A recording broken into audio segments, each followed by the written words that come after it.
જ્યારે પણ આપણે નવી શરૂઆત કરીએ ત્યારે લાપસીથી કરતા હોઈએ છીએ અને નવું વર્ષ ચાલુ થઈ રહ્યું છે તો દિવાળી માટે આપણે લાપસી બનાવીશું. જો તમે પહેલી વખત પણ લાપસી બનાવતા હશો ને તો તમારી લાપસી એકદમ છૂટી બનશે અને એકદમ પરફેક્ટ બનશે. માત્ર તમારે વિડીયોને સ્કીપ કર્યા વગર જોવાનો છે.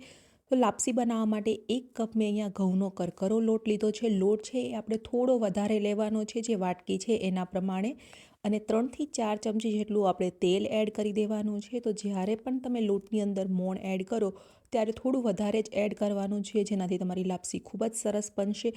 આપણે આ રીતે હાથની મદદથી બરાબર રીતે મિક્સ કરી લેવાનું છે, જેથી તેલ છે એ એકદમ સરસ રીતે લોટની અંદર મિક્સ થઈ જાય. હવે તમારી લાપસી એકદમ છૂટી બને એના માટે તમારે એક વસ્તુ કરવાની છે. તો લોટને તમારે શેકી લેવાનો છે. જો તમે આ રીતે લોટને શેકી અને લાપસી બનાવશો તો તમારી લાપસી ખૂબ જ સરસ બનશે અને ક્યારેય પણ છે એ ભેગી થઈ જાય છે એવી નહીં બને, એકદમ છૂટી લાપસી બનશે. મેં અહીંયા લગભગ 5 મિનિટ માટે લોટને મીડિયમ ફ્લેમ પર શેકી લીધો છે. હવે લોટને સાઈડ પર મૂકી દઈએ અને એક તપેલીની અંદર આપણે ગોળ લઈ લેવાનો છે. ગોળ મેં 3/4 કપ લીધો છે. જો તમને થોડી વધારે ગળી ભાવતી હોય તો તમે અહીંયા થોડો વધારે ગોળ લઈ શકો છો. અને 1 કપ પાણી લઈ લેવાનું છે. તો જે કપથી તમે લોટનું માપ લો છો એ જ કપથી તમારે બાકીની બધી જ વસ્તુઓનું માપ લેવાનું છે. હવે 1 ચમચી જેટલું તેલ એડ કરી અને પાણીને ઉકાળી લઈશું. પાણીની અંદર 2 બોઇલ આવે ત્યાં સુધી આપણે પાણીને બોઇલ કરી લેવાનું છે.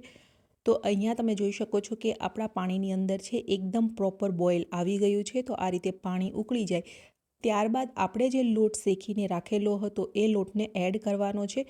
તો જ્યારે પાણી ઉકળે ત્યારબાદ ગેસની ફ્લેમ એકદમ આપણે લો કરી દઈશું અને લો ફ્લેમ પર જ આપણે લાપસીને કૂક કરવાની છે. જો તમે હાઈ ફ્લેમ પર લાપસીને કૂક કરશો તો તમારી લાપસી છે એ નીચેથી બેસી જશે અને કાચી રહેશે. તો મેં અહીંયા ગેસની ફ્લેમ એકદમ લો કરી દીધી છે અને ત્યારબાદ એમની અંદર લોટ એડ કરવાનો છે.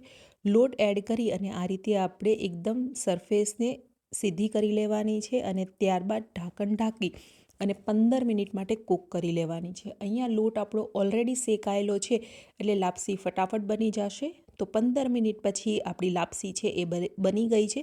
અહીંયા પાણી છે એ બધું જ આપણું સોક થઈ જવું જોઈએ. આ રીતે આપણે એક વખત મિક્સ કરી લઈશું અને ગેસની ફ્લેમને બંધ કરી દેવાની છે. ગેસની ફ્લેમને બંધ કરી અને ફરીથી હું ઢાંકણ ઢાંકી 10 મિનિટ માટે લાપસીને રહેવા દઉં છું. જો તમે આ રીતે રહેવા દેશો તો તમારી લાપસી ખૂબ જ સરસ બનશે. તો અહીંયા લાપસી આપણી બની અને તૈયાર થઈ ગઈ છે. હવે માત્ર એમને ઘીમાં શેકવાની છે. તો જ્યારે પણ તમારે એને ઘીમાં શેકવાની હોય એ પહેલાં તમારે લાપસીને પ્રોપર ઠંડી થવા દેવાની છે.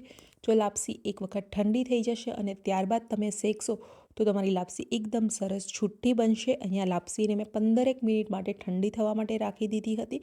ઠંડી થઈ જાય ત્યારબાદ 2 ચમચી જેટલું ઘી લઈ લેશું. ઘી જેવું મેલ્ટ થાય એટલે આપણી લાપસીને એડ કરી અને શેકી લેવાની છે.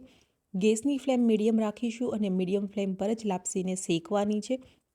અહીંયા મેં એકસાથે બધી જ લાપસીને શેકી લીધી છે. જો તમે જોઈ શકો છો લાપસી છે એ છૂટી એકદમ સરસ બની ગઈ છે અને એક વખત શેકાઈ જશે એટલે એકદમ પ્રોપર આપણી લાપસી છૂટી થઈ જશે. અહીંયા મેં બધા જ ગોળનો ઉપયોગ કર્યો છે. જો તમારે ખાંડ એડ કરવી હોય તો તમે અહીંયા અડધો કપ ગોળ અને 1/4 કપ ખાંડ પણ એડ કરી શકો છો. હવે શેકી લઈએ અને આ લાપસી એકદમ પરફેક્ટ બનશે. તમે પહેલી વખત પણ બનાવતા હશો તો તમે જો એકસાથે વધારે લાપસી બનાવતા હોય તો તમારે જેટલી જરૂરિયાત છે, જેટલી તમારે ખાવી છે એટલી તમે શેકી શકો છો થોડી પોર્શનમાં. અહીંયા આપણી લાપસી બની અને તૈયાર થઈ ગઈ છે. દિવાળી માટે તમે જરૂરથી આ લાપસી બનાવજો. નોર્મલી આપણે છે એ દિવાળી પર લાપસી બનાવતા હોઈએ છીએ અને જો તમારાથી આ રીતે પરફેક્ટ ના બનતી હોય તો એક વખત આ રીતથી જરૂર ટ્રાય કરજો. રેસીપી કેવી લાગી કમેન્ટ કરી અને બતાવવાનું ભૂલતા નહીં. અને હજુ સુધી જો તમે ચેનલને સબસ્ક્રાઈબ નથી કરી તો સબસ્ક્રાઈબ કરી અને બાજુમાં રહેલા બેલ આઇકન પર ક્લિક કરી દો, જેથી તમને ડેઇલી નોટિફિકેશન મળતી રહે. અને અહીંયા જોઈ શકો છો તમે એક વખત લાપસીને મેં પ્રોપર રીતે શેકી લીધી ત્યારબાદ એકદમ છૂટી બની છે.